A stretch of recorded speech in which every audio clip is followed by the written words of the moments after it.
Hey guys, this is me Zishan Hassan, and in this video I'll be discussing SBR examination tips and expecting topics for September 2020 exams.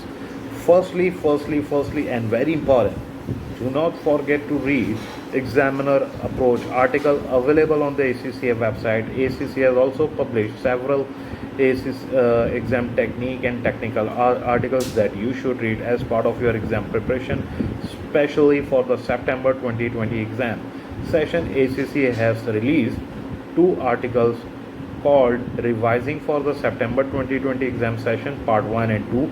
These are available in the exam technique section of the SBR exam support resources section of the ACCA website, which is www.accglobal.com.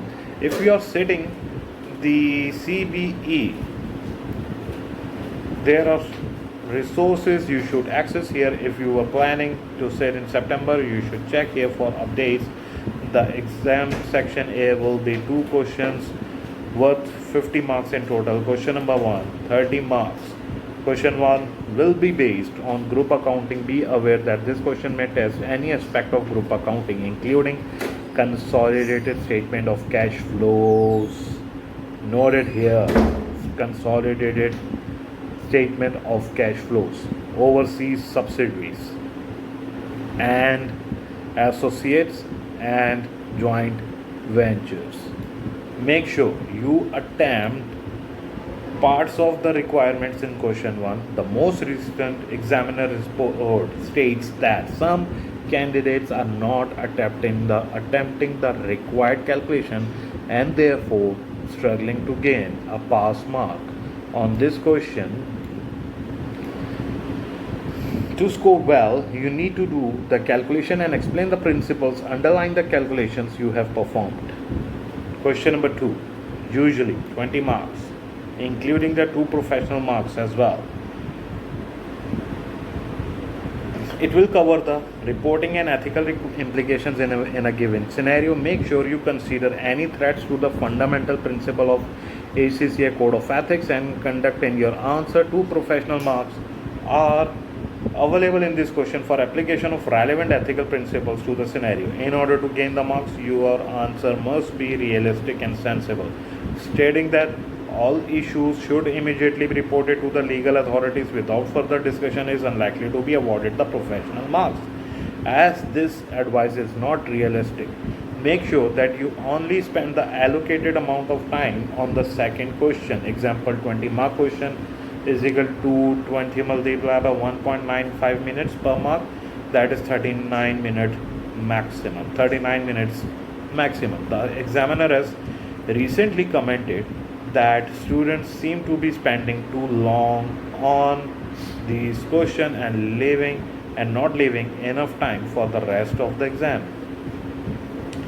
Section B will be 2 questions worth 25 marks. Section B can deal with any area of the syllabus and may be based on a short scenario, a case study with several parts or an essay. Section B will always include a question or part question involving the analysis or appraisal of information from the perspective of a stakeholder. Make sure you have got answering those questions. There is no right answer at this level. Marks will be awarded for sensible points that have been applied to the scenario. There are 2 professional marks available for the questions that covers the stakeholders' perspective. To gain these marks, you must discuss the issue from the perspective of the stakeholder. Example, if asked for the investor's perspective, you must answer from the investor's perspective. Current issues are usually examined in section B as part of a question, not a full question. However, current issue could be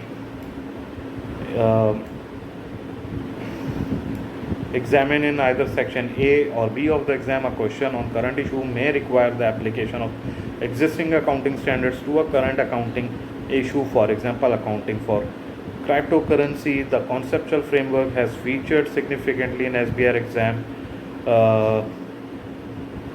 to date. Be prepared for this to be the case in the September 2020 as well. General advice, only last thing, Make sure you plan your time at the beginning of the exam and to stick to it. To ensure you don't overrun on a particular question, it is 1.95 minutes per mark, 1.8 minutes per mark if you allocate 15 to reading the paper. And further standards which can be tested in your exam can be IAS 16 property plan and equipment, IAS 20, IAS 23, IAS 36, IAS 37, IAS 38, IFRS 9, IFRS 2, IFRS 8, IAS 24, IFRS 9 financial instruments, IFRS 5, IAS 12, and IFRS 10. So do not ignore all of these topics, and do not forget to subscribe the channel and hit on the bell icon so you get the future updates of the exams.